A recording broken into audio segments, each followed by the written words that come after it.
तो आज हम बात करने वाले हैं एक ऐसे साम्राज्य की जिसकी कहानी महत्वाकांक्षा, बेमिसाल ताकत और आखिर में एक गहरी त्रासदी से भरी हुई है। जी हाँ, हम बात कर रहे हैं मराठा साम्राज्य की। ये सवाल ही इस पूरी कहानी का दिल है। आखिर कैसे महाराष्ट्र की पहाड़ियों से शुरू हुआ एक छोटा सा राज्य इतना बड़ा हो गया कि उसने उस वक्त के सबसे शक्तिशाली मुगल साम्राज्य को सीधी चुनौती दे डाली। चलिए इसी सवाल का जवाब ढूंढते हैं। ये कहानी शुरू होती है एक विजनरी लीडर, इसके संस्थापक छत्रपति शिवाजी महाराज और उस एक क्रांतिकारी विचार से जिसने इतिहास का रुख मोड़ दिया। शिवाजी महाराज के शुरुआती साल किसी तूफान की तरह थे। सोचिए, महज 16 साल की उम्र में रायरेश्वर में स्वराज्य की शपथ लेना, फिर अफजल खान जैसे खतरनाक सेनापति को शिकस्त देना। उन्होंने साबित कर दिया था कि वो कोई आम जागीरदार नहीं है। और आगरा से उनका वो मशहूर ग्रेट एस्केप, अरे वो तो आज भी हिम्मत और दिमाग की एक मिसाल है। और फिर 1674 में रायगढ़ में उनका राज्याभिषेक, वो सिर्फ एक ताजपोशी नहीं थी, बल्कि एक आज़ाद संप्रभु मराठा राज्य का पूरी दुनिया के लिए ऐलान था। तो आखिर शिवाजी महाराज लड़ किस लिए रहे थे? ये लड़ाई सिर्फ जमीन के टुकड़े या दौलत के लिए नहीं थी, ये लड़ाई थी स्वराज्य के लिए। एक ऐसा क्रांतिकारी आइडिया कि हुकूमत किसी बादशाह या सुल्तान के लिए नहीं, बल्कि रैयत यानी आम लोगों के लिए होनी चाहिए। एक ऐसी हुकूमत जिसकी बुनियाद इंसाफ पर टिकी हो। अब शिवाजी महाराज और औरंगजेब के बाद का दौर आता है और यहाँ से कहानी में एक बहुत बड़ा मोड़ आता है। एक गृह युद्ध ने मराठा साम्राज्य को खतरे में डाल दिया और ताकत का जो केंद्र था वो पूरी तरह से बदल गया। देखिए, शाहू महाराज की रिहाई के बाद जो गृह युद्ध हुआ उसने सब कुछ बदल कर रख दिया। अब छत्रपति जो सतारा में थे वो बस एक सिंबॉलिक हेड रह गए थे। असली ताकत, असली पावर पुणे में बैठे उनके प्रधानमंत्री यानी पेशवा के हाथों में आ चुकी थी। और ये बदलाव किसी तलवार के जोर पर नहीं, बल्कि दिमाग के जोर पर पक्का हुआ। पहले महान पेशवा बालाजी विश्वनाथ एक डिप्लोमैटिक जीनियस थे। उन्होंने दिल्ली जाकर मुगल दरबार से 3 शाही फरमान हासिल किए। इन फरमानों से न सिर्फ शिवाजी महाराज के स्वराज्य को कानूनी मान्यता मिली, बल्कि चौथ और सरदेशमुखी के जरिए मुगल सल्तनत के बड़े हिस्सों से टैक्स वसूलने का अधिकार भी मिल गया। और यही साम्राज्य के विस्तार का फाइनेंशियल इंजन बनने वाला था। तो चलिए अब उस दौर में चलते हैं जब मराठा साम्राज्य का सूरज बुलंदी पर था। ये वो दौर था जब अगले पेशवा ने इस राज्य को एक पैन इंडिया एम्पायर, एक अखिल भारतीय साम्राज्य बनाने का सपना देखा। 41, जी हाँ 41, ये उन बड़ी लड़ाइयों की संख्या है जो पेशवा बाजीराव प्रथम ने लड़ी। और कहते हैं वो एक भी नहीं हारे। ये सिर्फ एक कहावत नहीं थी, ये बाजीराव की ग्रैंड स्ट्रैटेजी थी। वो जानते थे कि मुगल साम्राज्य एक सूखे पेड़ की तरह अंदर से खोखला हो चुका है। उनका मानना था कि अगर कमजोर हो चुके दिल्ली के तने पर हमला किया जाए तो उसकी सारी शाखाएं यानी उसके सूबे अपने आप टूटकर गिर जाएंगे। और उनकी टैक्टिक्स कमाल की थी। लाइटनिंग फास्ट कैवलरी अटैक्स, दुश्मन को संभालने और सोचने का मौका ही नहीं मिलता था।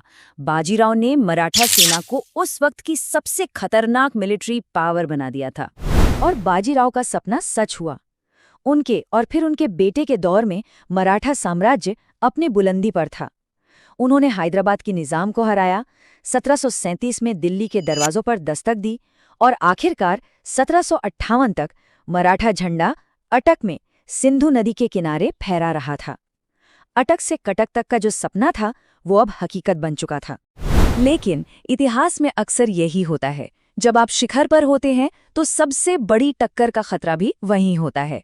साम्राज्य की सबसे बड़ी कामयाबी ही उसे अपनी सबसे भयानक तबाही की ओर ले गई।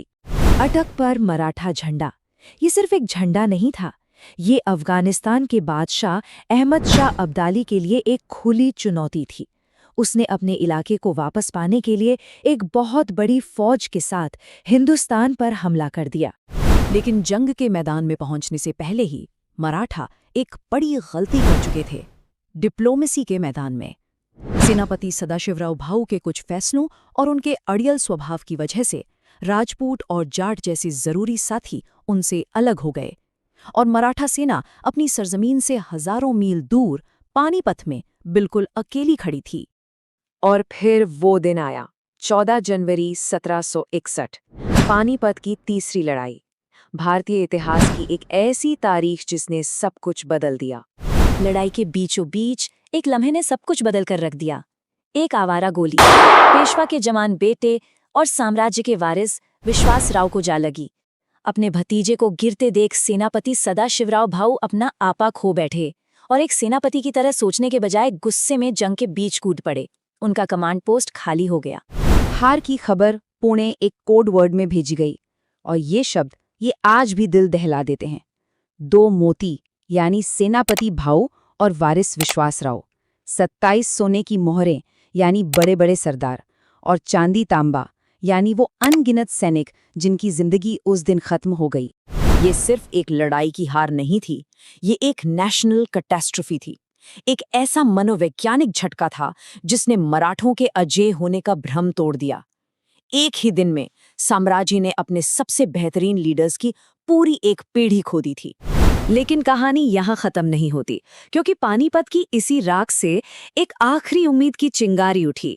एक आखिरी महान पेशवा जिसने इस डूबते साम्राज्य को बचाने की एक शानदार कोशिश की। सोचिए, एक टीनेजर पेशवा माधवराव प्रथम, जिसके हाथ में एक टूटा हुआ हतोत्साहित साम्राज्य है। दुश्मन चारों तरफ हैं और घर में ही उनके अपने चाचा रघुनाथराव उनके खिलाफ साजिशें कर रहे हैं। लेकिन इसके बावजूद इस युवा पेशवा ने जो कर दिखाया वो किसी चमत्कार से कम नहीं था। सिर्फ एक दशक के अंदर उन्होंने अपने चाचा को काबू में किया, दक्षिण में हैदर अली को कई बार हराया और सबसे बड़ी बात, उन्होंने महादजी शिंदे को उत्तर भेजकर मराठाओं की खोई हुई इज्जत वापस दिलाई। 1771 में दिल्ली पर फिर से मराठाओं का कब्जा हो गया। ऐसा लगने लगा था कि सब ठीक हो जाएगा, साम्राज्य पानीपत के सदमे से उभर जाएगा। पर शायद किस्मत को कुछ और ही मंजूर था। 1772 में सिर्फ 27 साल की उम्र में इस ब्रिलियंट लीडर की टीबी से मौत हो गई। तो यहाँ एक सवाल खड़ा होता है। पानीपत की हार ने मराठा फौज की कमर तोड़ी थी, यह हम सब जानते हैं। पर क्या माधवराव की असमय मृत्यु वो आखिरी झटका थी जिसने साम्राज्य की आत्मा को ही तोड़कर रख दिया? शायद ये वो पल था जिसके बाद वापसी का कोई रास्ता नहीं बचा था और जिसने आखिरकार साम्राज्य के पतन का रास्ता तय कर दिया।